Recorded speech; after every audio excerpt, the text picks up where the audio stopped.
ফরিদপুরে দুজন মুসলিম নির্মাণ শ্রমিককে যে নির্মমভাবে মেরে ফেলা হলো এ বিষয়ে আপনি কি বলবেন? দেখুন, ফরিদপুরের ঘটনা আমরা দেখেছি, আপনারা অনেকে শুনেছেন এবং দেখেছেন সোশ্যাল মিডিয়ার মারফতে, বিভিন্ন মিডিয়ার মারফতে, যদিও বিস্তারিত খুব বেশি আসেনি। আমি যতটুকু জানার চেষ্টা করেছি, যদিও মিডিয়াগুলো বিস্তারিত অনেক বেশি লিখেছে, প্রকাশ করেছে, তা না। গতকালকে বিভিন্ন আলেমোলামরা সেখানে গিয়েছেন, এর আগেও গিয়েছেন। আমি ব্যক্তিগতভাবে ওখানে স্পট পরিদর্শন করেছি, মূল ঘটনা দেখেছি, এরকম ব্যক্তিদের সাথে ফোনে কথা বলেছি, জানার চেষ্টা করেছি বিষয়টা আসলে কী ঘটেছে। আপনারা অনেকে ইতিমধ্যে জেনেছেন।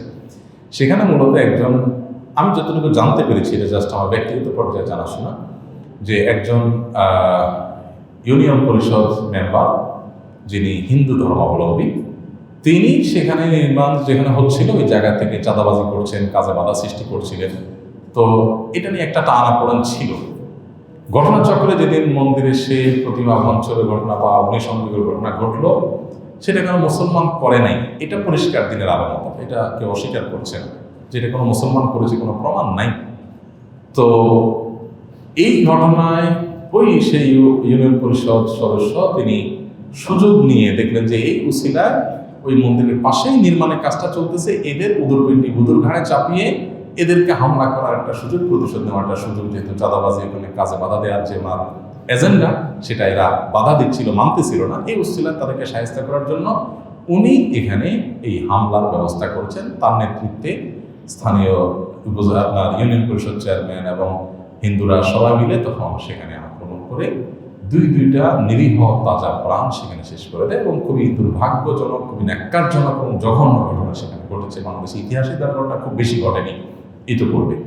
তো এখানে মূল বিষয়টা যেটা হয়, আমরা প্রায় দেখি এই জাতীয় ঘটনাগুলোতে রাজনৈতিক কোনো এজেন্ডা কিংবা নিজেদের কোনো স্বার্থ সিদ্ধির জন্য এই ইস্যুগুলো ঘটানো হয় এবং সেগুলোতে দেখা যায় নানা রকম ধোঁয়াশা তৈরি করা হয়। এগুলোকে আমাদের খুব বিচক্ষণতার সাথে দেখতে হবে যে এখানে উদরপিণ্ডি বোদর ঘাড়ে চাপিয়ে কারা ঘোলা পানিতে মাছ শিকার করতে চায়, কেন করতে চায়, খুব বুদ্ধিদীপ্তভাবে পদক্ষেপ নিতে হবে এবং অনুভব করার চেষ্টা করতে হবে বিষয়টা কি।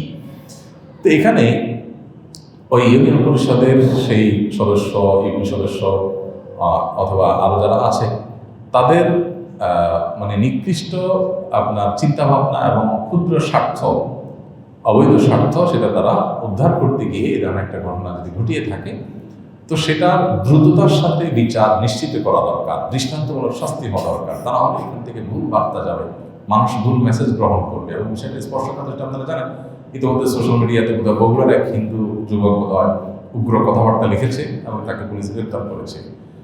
তার উপযুক্ত শাস্তি হওয়া উচিত।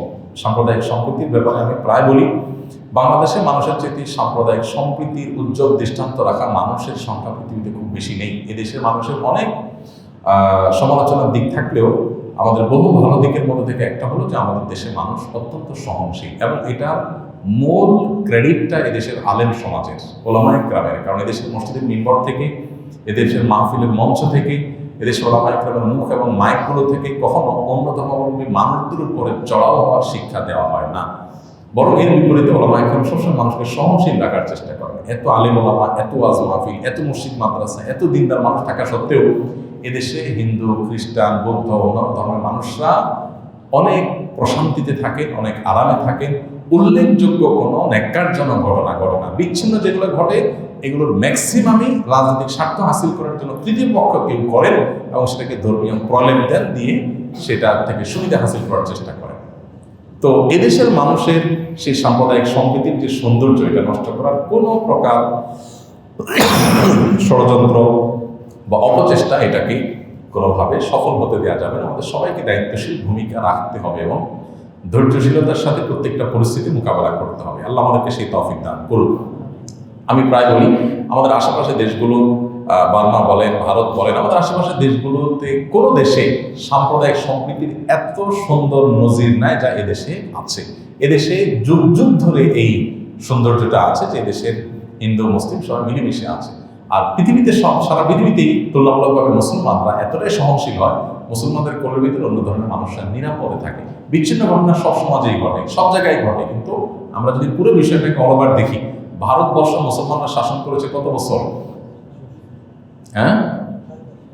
শত শত বছর মুসলমানরা ভারতবর্ষ শাসন করার পরও সেই ভারতবর্ষে মুসলমানরা হিন্দুদের ফ্রিডম এতটা দিয়েছেন বা হিন্দুদের প্রতি এতটা সহনশীল ছিলেন যে হিন্দুদেরকে জোর করে দলে দলে ইসলামে আসতে তারা বাধ্য করেনি। তাদের ভুল ছিল, তাদের ত্রুটি ছিল, সীমালঙ্ঘন ছিল, কিছুই হয়নি, আমি তা বলছি না। আমি বলছি যে তারা যদি অ্যাগ্রেসিভ হতেন তাহলে এই এত বছর ভারতবর্ষ শাসন করার পর সেখানে হিন্দুর অস্তিত্ব থাকার কথা না, এত লম্বা সময় ধরে শাসন করার পর। তো এখান থেকে বোঝা যায় যে তুলনামূলকভাবে মুসলমানরা সহনশীল থাকে। মুসলমানের মধ্যে আবারও বলছি ভুল ত্রুটি হয়, সমস্যা হয়, বাড়াবাড়ি হয়, কিন্তু সেটা রেশিও যদি আমরা তুলনা করি অবশ্যই অন্যদের তুলনায় অনেক। কারণ কোরআন আমাদেরকে বারবার করে বলেছেন তোমরা তাদেরকে গালি দিও না যারা আল্লাহ ছাড়া অন্য কারোর পুজো করে, শিরকে লিপ্ত। তুমি শিরকে সবচেয়ে বড় অপরাধ মনে করবে, তুমি বেঁচে থাকবে, কিন্তু তাদেরকে তুমি গালমন্দ করবে না।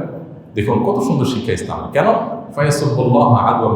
তাহলে তারা তোমার আল্লাহকে গালি দিবে না জেনে। সো তুমি সাম্প্রদায়িক সম্প্রীতি নষ্ট হয় এরকম পরিবেশ তুমি করবো না।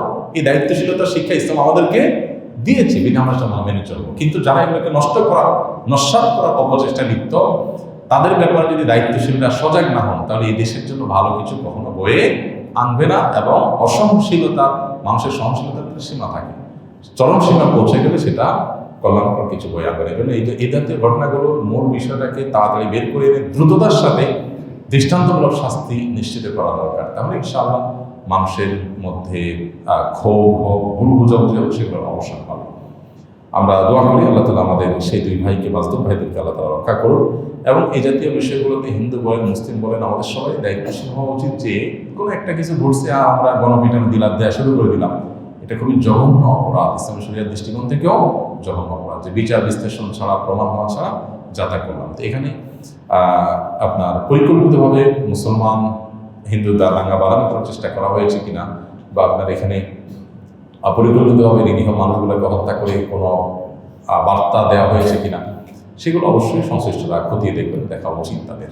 আল্লাহ তাআলা আমাদের প্রিয় মাতৃভূমিকে সব ধরনের বিশৃঙ্খলা থেকে হেফাজত রাখুন এবং সব ধরনের অশান্তি থেকে আমাদের সবাইকে আল্লাহ তাআলা বেঁচে থাকার তৌফিক দান করুন এবং প্রত্যেককে যার যার জায়গা থেকে দায়িত্বশীল ভূমিকা রাখার তৌফিক দান করুন। এবং একজন মুসলিম হিসাবে আমরা আমাদের প্রিয় স্বদেশে যেন সুন্দরভাবে, শান্তিপূর্ণভাবে থাকতে পারি, অন্যরাও যেন তাদের মতো বসবাস করে, এই সম্প্রীতি যাতে নষ্ট না হয়, সেজন্য আমাদের প্রত্যেককে দায়িত্বশীল হতে হবে। কোনো প্রকার ষড়যন্ত্রকে সফল হতে দেওয়া যাবে না। আল্লাহ আমাদের সবাইকে সে তৌফিক দান।